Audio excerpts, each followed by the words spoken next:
to speak to you about a very familiar subject. I want to speak to you about prayer.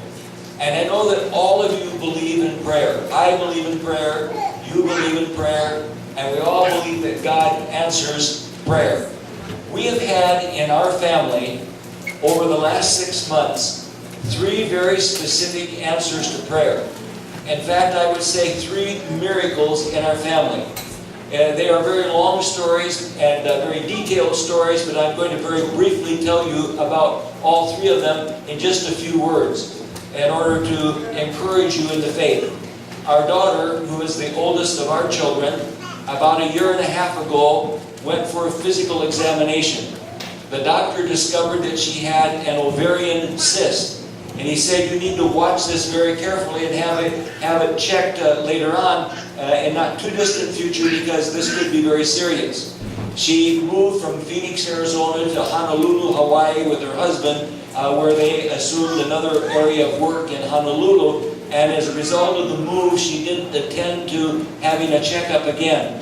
When she did go for a checkup, the doctor discovered that the ovarian cyst was now either a cyst or a tumor that had grown to 5 centimeters and that she needed surgery immediately. There was the fear of cancer, and so we began to pray. My son-in-law and his family are Christians. They called upon them to pray. Our family are Christians. We began to pray and seek God on behalf of my daughter.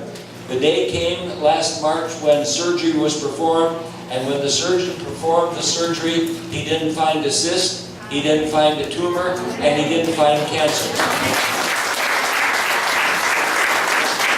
The surgeon said, I know the cyst or tumor was there. I saw it in the test. I don't know what happened. But we know what happened. God answers prayer. The second testimony of the same family happened when my son-in-law and daughter were yet in Phoenix. They managed 160 apartments in that city for a family that lives in Hawaii, a very wealthy Hawaiian family of Japanese descent. And there was a great hailstorm. It ruined the air conditioning systems. It ruined the roofs and much other damage. The insurance adjuster came and offered $500,000 for the repairs. It wasn't nearly enough to repair all the damage that had been done. Again, both families began to pray. My son-in-law told the owners of the buildings, who are not Christians, we are people that believe in prayer. We are going to pray for God to intervene. One day a man came off of the street. He said, I am an independent insurance adjuster. You can check my credentials, my references. I can work for you. If you will pay me, I will work for you, and I am sure that I can get more money in this settlement. The owners of the building approved his employment, and he began to work for them. And just recently, he presented them with a check for $1,500,000 for the repairs. Now, my son-in-law and daughter didn't receive 1 dime of that money. But the testimony before the non-Christian owners is God answers prayer. Also, the third answer to prayer in the same family. Both of their daughters live here in Brooklyn Center. Our 2 granddaughters. One is single. She began dating a young man. She's 21 years old. Began dating a young man from high school days back in Galesburg, Illinois. He's in the military.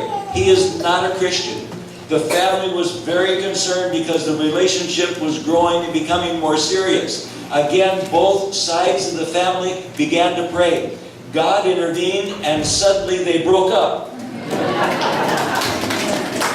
My son-in-law, his brother said, and we were with them, and he said, with all of those people praying, that poor young man didn't stand a chance. God answers prayer. I want you to know that God answers prayer for you individually when you're sick and when you're in need. God answers prayer for your family, and God answers prayer with regard to your work. God answers prayer. A survey was done among pastors and people, church people, asking them about their prayer life. It was discovered that pastors that were very satisfied with their prayer life prayed an average of 53 minutes a day. Those who were very dissatisfied with their prayer life prayed 21 minutes or less every day. The pastors that were very satisfied about their prayer life, prayed more about the big things, the important things, including their church, evangelism, persecuted Christians, prayed about evangelism, prayed about the Great Commission being fulfilled, prayed for their country, prayed for their leaders of their country, prayed for world events, prayed for great events taking place. They spent less time asking God for things and more time listening to God and what God was saying and what God wanted them to do. The survey also was done among church people, and it was discovered that the average American Christian prays only 5 to 7 minutes a day, and that includes time spent praying for your meals. That's not exactly enough prayer time to move mountains. I think you would agree, that's not enough prayer to move mountains. But people pray. 89% of Christians in the United States pray and seek God at least once a week, praying and asking God to intervene in their lives. Also, non-Christians in the United States, about 72% of non-Christians pray at least once a week for one thing or another. We live in a nation, though our nation is in deep trouble, spiritually, politically, financially, our nation is in deep trouble. Yet we find that Americans still pray and still, for the most part, acknowledge that there is a supreme being that is interested and concerned in their lives and in their well-being. We pray because God answers prayer. We pray because we have needs. We make petitions before the Lord. We praise the Lord, and that's a higher level, a higher form of prayer. We worship, and that's a higher form yet of prayer. We seek fellowship with God, and that's a form of prayer. We intercede. We seek direction. We seek anointing. We ask God for His favor, for His blessings upon us. We pray because we believe that God answers prayer. Prayer is a discipline. We are disciples of the Lord. If we are disciples of the Lord, we must have a disciplined prayer life to have communion and fellowship with our Lord. We need a disciplined time, and I would suggest every day at the same time we pray and seek the Lord, because we are disciples of the Lord and prayer is a discipline. Jesus also was a person that had a disciplined prayer life. The Bible tells us in Luke 5:16, so He Himself often withdrew into the wilderness and prayed. Notice that. If Jesus, the Son of God, had a need to draw aside into the wilderness and pray and fellowship with God, how much more should you and I have a need to set ourselves aside and go into that quiet place of solace and seek the Lord with all of our hearts? It also says in Luke 6:12, and it came to pass in those days that He went out to the mountain to pray and continued all night in prayer to God. And then if you notice in Luke 6:12, we see the progression of what happens when Jesus spent time in the desert praying, and when Jesus spent time also on the mountaintop praying. This is the result. And it says, and the whole multitude sought to touch Him, for power went out from Him, and He healed them all. There is a relationship between the amount of time that we spend in prayer and the results that we receive in prayer. If we spend little time in prayer, there will be small results. If we spend much time in prayer, there will be larger results, and God is more apt to answer our prayer and do great things in our lives. Now, the scripture text that I have for you this morning is found in Revelation chapter 3, verses 7 and 8. Revelation chapter 3, verses 7 and 8, which says, and to the angel of the church in Philadelphia write, these things says He who is holy, He who is true, He who has the key of David, He who opens and no one shuts, and shuts and no one opens. I know your works. See, I have set before you an open door, and no one can shut it. For you have a little strength, you have kept my word, and have not denied my name. The phrase that I'm most interested in this morning is in verse 7. It says, He who has the key of David. Have you ever read that verse of Scripture and wondered what the key of David was? I want to explain that to you this morning. King David in the Old Testament had a servant who was in charge of his household. His name was Eliakim. Eliakim had a key that opened every door in David's palace. It was the key that opened the door to the armory where all of the weapons of war were kept. It was the key that opened the door to David's treasury, where all of the gold and the silver and all of the treasures of the kingdom were kept. It opened the door to David's private quarters, his most intimate quarters where David lived. It was a key that opened every door in the palace. Eliakim was a man of great confidence. He was trusted by King David. And we could say that he had total access to every room in the palace. He had complete authority, and he had unlimited power. And now it is saying in this verse of Scripture, he who has the key of David. Who is it that has the key of David today? It is Jesus Christ our Lord. He has the key of David that will open every door to every need, every circumstance, every opportunity, and every situation that we have in life. Can you say, praise the Lord? Amen. Praise the Lord. He has the key that will open the door to every need and every circumstance that you have. He is the one that has unlimited access, complete authority, and total power to do all that God the Father has allowed him and has commissioned him to do. Thank God, because through prayer we have access to the one who has the key of David, and that's the Lord Jesus Christ. In Israel, 100 years before Jesus was born, there was a man by the name of Honi. Honi was a man who had a reputation for prayer, and that God would answer his prayer. In Israel in those days, there was a great drought in the land. It hadn't rained. The grass was drying up. The cattle were dying in the fields. The wells were running dry. There was no water in the rivers and the streams. And the people were in threat of dying themselves for lack of food and for lack of water. And so they went to Honi and they said, Honi, you see our circumstance. You see our situation. We are in a desperate need. And we ask you to pray to God that God would answer prayer and God would break the drought. Honi accepted the challenge. And he went outside and he made a great circle with his finger in the dirt. And he went inside the circle. And he made 3 declarations before the Lord. And I'm going to read them to you. The first thing that Honi said, he said, Lord of the universe, I swear by your great name that I will not move from the circle until you have shown mercy upon your children. Now that's determination. That's faith. I am going to go into the circle. I'm not going to leave the circle of prayer until you answer prayer, until you break this drought. Sometimes it's necessary to make a circle in the ground, in the dust that way, go into that circle of prayer and say, Lord, I'm not leaving, I'm not moving from here until you answer my prayer. The second thing that Honi said, he said, and not for such rain have I prayed, but for rain that will fill cisterns, pits, and caverns. The second thing he prayed for, Lord, not just I'm not leaving here until you answer prayer, but I'm praying for an abundance of rain. I'm not praying for a little shower.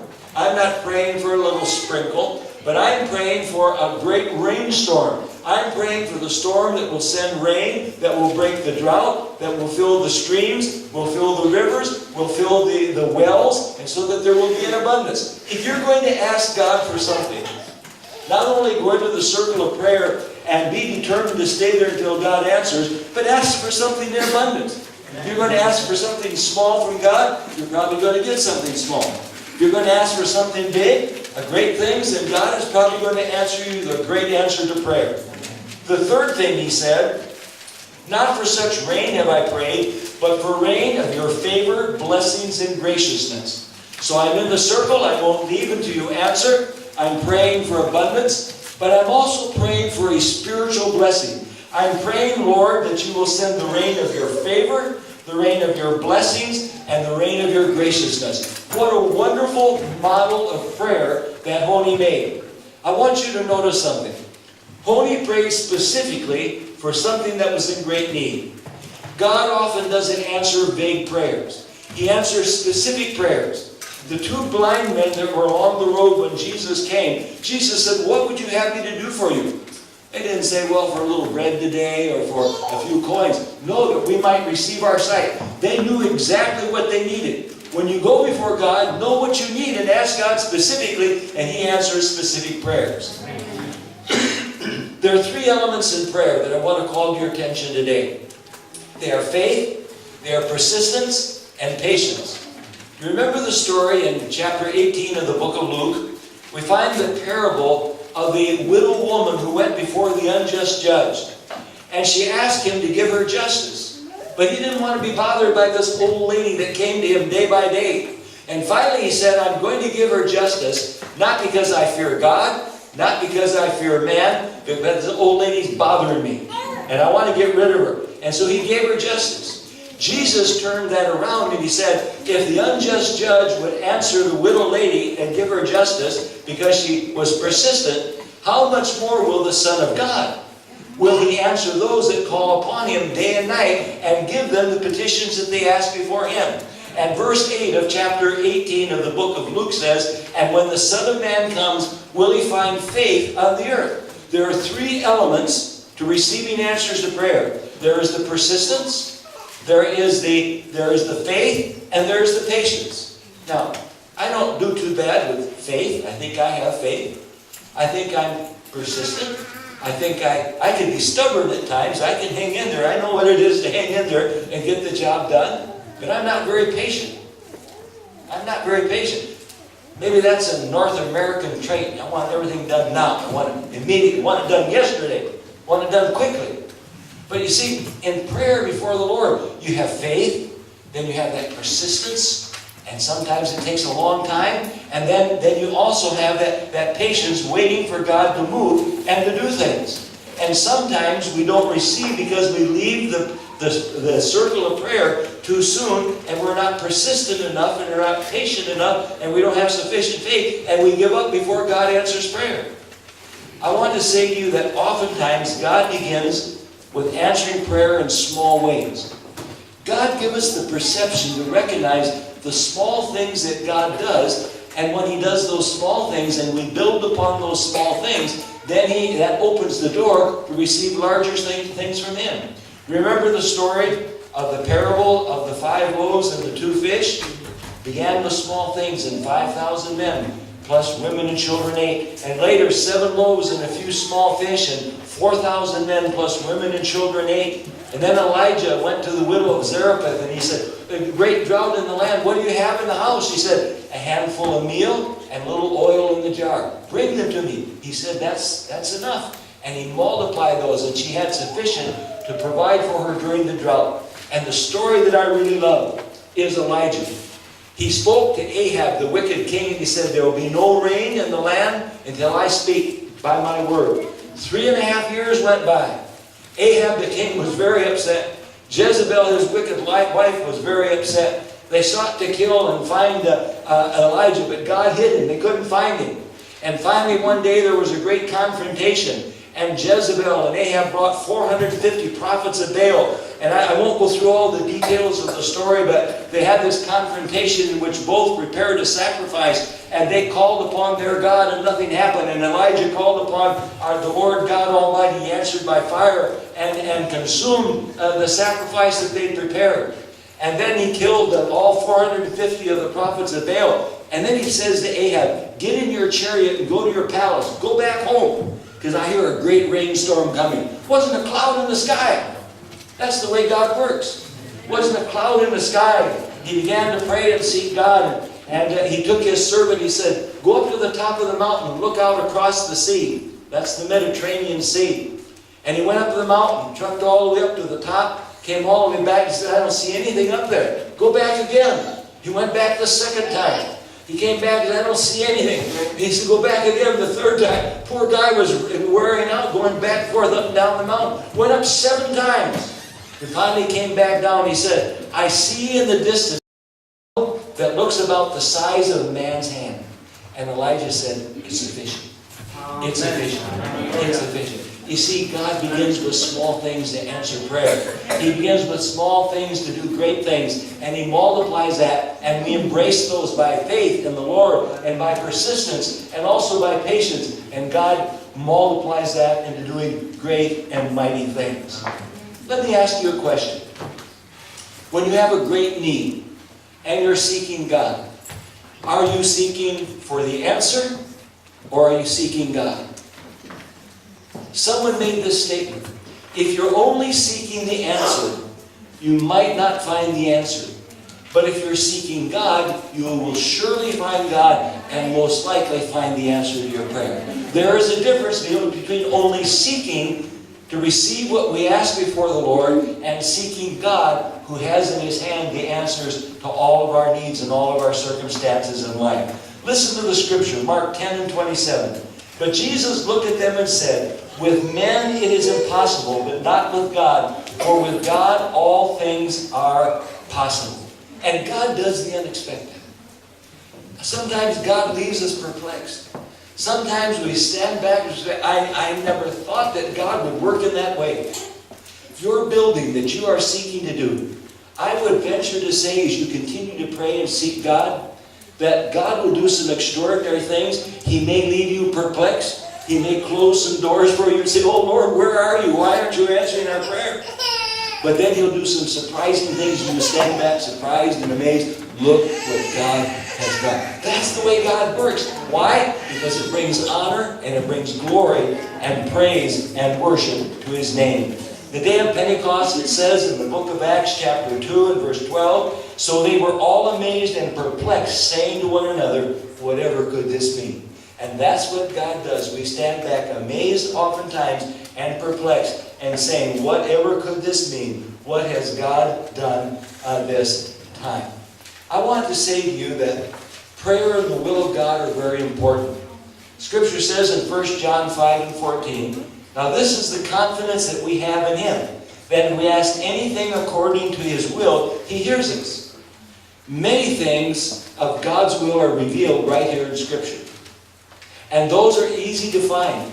And those are easy to stand on and believe that God will answer prayer according to what He has promised in His Word. But sometimes there isn't a clear promise in His Word.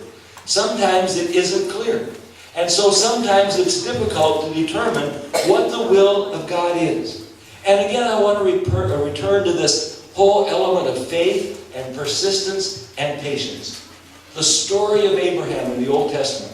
I've preached on this many times, and I love this story.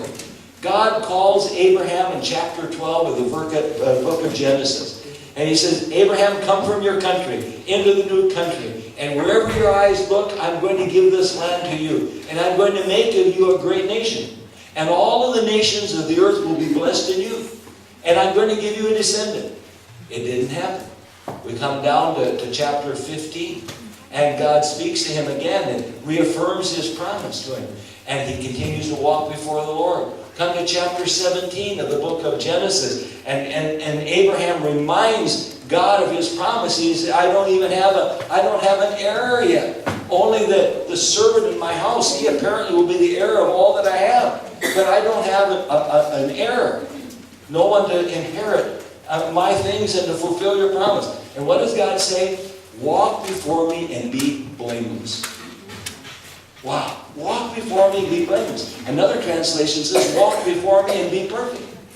Continue to walk by faith, by persistence, and also by patience. And not until we come to chapter 21 of the book of Genesis, where God answered prayer and gave him a son according to His promise. God works according to His plan. God works according to His own timetable. God has everything planned accordingly and does so in His timing. And God gave Him His son according to what He had promised to Abraham. God gave the fulfillment. 25 years went by. I pray you don't wait 25 years for a building. You and I are going to be old men if that happens. We don't want that. We don't want that. But you see, it takes time and patience. And I want to tell you another story. How do we respond when God doesn't answer exactly like we want Him to answer? Do you remember John the Baptist? He was the forerunner of Jesus, prophesied in the Old Testament, baptized Jesus in the River Jordan. He was a relative of Jesus, probably a cousin or a second cousin. And yet, early in Jesus' ministry, John the Baptist was thrown into prison. And there he sat in prison. Something very interesting. If you study the Scripture, there is no record of Jesus visiting John the Baptist in prison.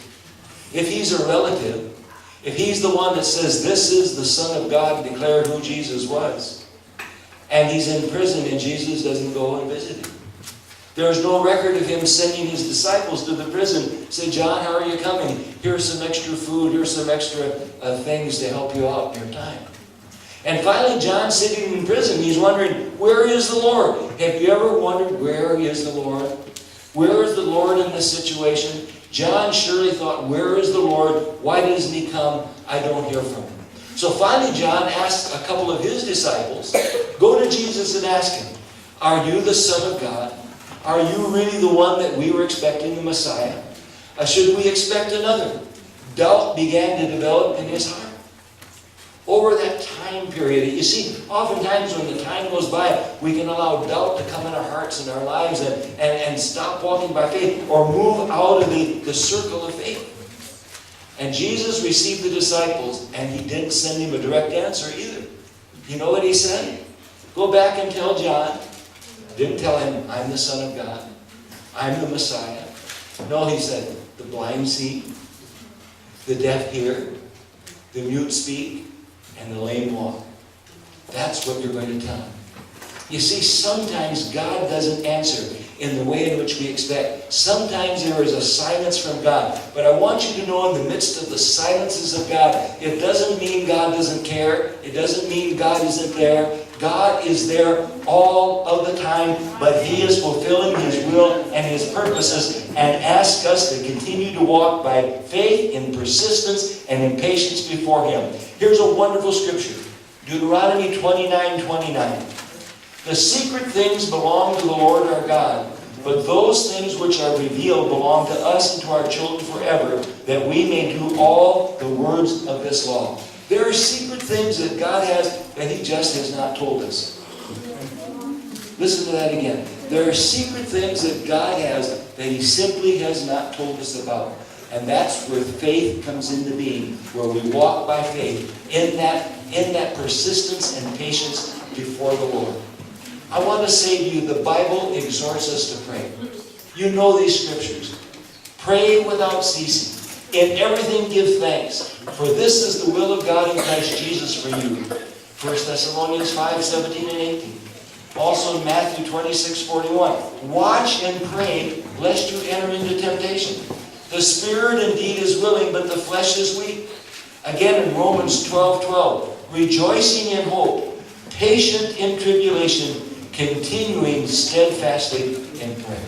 Tremendous scriptures that exhort us to continue faithfully in prayer before the Lord. As I conclude, listen to the story. Honi, when he was an old man, after he'd seen God break the drought and answer prayer, as well as many other prayers, he was planting a tree. And a friend came by and said, Honi, you're an old man. You're never going to see fruit on this tree. He said, that's true. But do you see that tree over there? He said, somebody planted that tree before I was born. And today I enjoy the fruit of that tree. Listen to this carefully. The prayers that you pray before the Lord, the petitions that you make before the Lord, are like planting the seeds of that tree. You may not see all of the answers to your prayer in this lifetime. But those prayers are faithful, those prayers are powerful, and those prayers will have an effect when God decides to pour out his Spirit upon those prayers that you have made by faith. Now I want to make a statement here. And Pastor, you may never invite me to come back to preach again. You say, that's false doctrine. But I'm going to prove it by Scripture.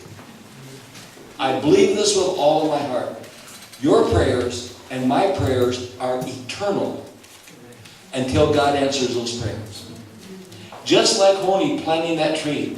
There are prayers that you have before the Lord for your family, for your country, for Eritrea, for other nations, the Middle East, Israel, the United States, for the nations, for family members, for people that don't know the Lord, that you may never see in your lifetime the fulfillment of the answers to those prayers that you desire before the Lord. But I want you to know those prayers are not forgotten by God. Amen. Those prayers are kept in heaven. And listen to the scripture, and here's where I'm going to prove it to you. Revelation 5:8. It says, the 24 elders fell down before the Lamb, each having a harp and golden bowls full of incense, which are the prayers of the saints. There are golden bowls in heaven that the 24 elders have, that keep in those golden bowls the prayers of the saints. And when God determines when it's best, when the timing is right, He pours out His Spirit and He answers those prayers. Those prayers are eternal until God answers those prayers. Now, I have children and grandchildren. I'm becoming an old man rapidly. But I want to tell you something. I am storing up in heaven prayers for my children and grandchildren, for God's blessings, God's grace, God's favor, God's graciousness to be upon them. Even praying for that little 3-month-old, that God will one day provide the right spouse for that child. You can do that. Store up prayers for your family. Store up prayers for your nation. Store up prayers for your pastors, for your congregation, for your outreach, for your ministry. And God is faithful. God will answer those prayers and do a wonderful work and bring honor and glory to His name. Now, as I conclude this morning, I want to challenge you to do 2 things. I know that you are people of prayer. I know that you love the Lord. And I don't know what your prayer life is like. I don't know when you pray, and I don't know how much you pray. But I would challenge you today, if you are among those that pray 5 to 7 minutes a day, not here to condemn you, but I am saying in your heart today, make a commitment to God that you're going to double your prayer life. Find a time every day. It's preferable the same time every day. And pray and seek God. Prevail before the Lord. Make your petitions known before God. And those prayers God will hear and God will answer in His due time. And the second thing that I want you to do this morning, I would ask you to consider doing. Every one of us here, we have needs. We have concerns for our family. And I shared 3 tremendous answers to prayer in our family. Because our family members gathered together, though they live in different places across the nation, and they prayed and they sought God. Make a circle around those petitions that are most needed, are most desired, the thing that you want God to do in your life or your church or your ministry or whatever it might be. And be determined to go into that prayer circle and say, Lord, I am not going to leave that prayer circle until you answer my prayer. And the second thing, Lord, I'm asking that you answer that prayer abundantly, with great abundance. Not just a little bit, not partially, but abundantly. And thirdly, that spiritually, that your graciousness, your favor, and your kindness would be upon me. And your blessings would be upon me. Are you seeking God? Or are you seeking just a petition? Seek God, and God will give you also the petition. Will you do that this morning? I'd like to ask you to stand with me. And we're going to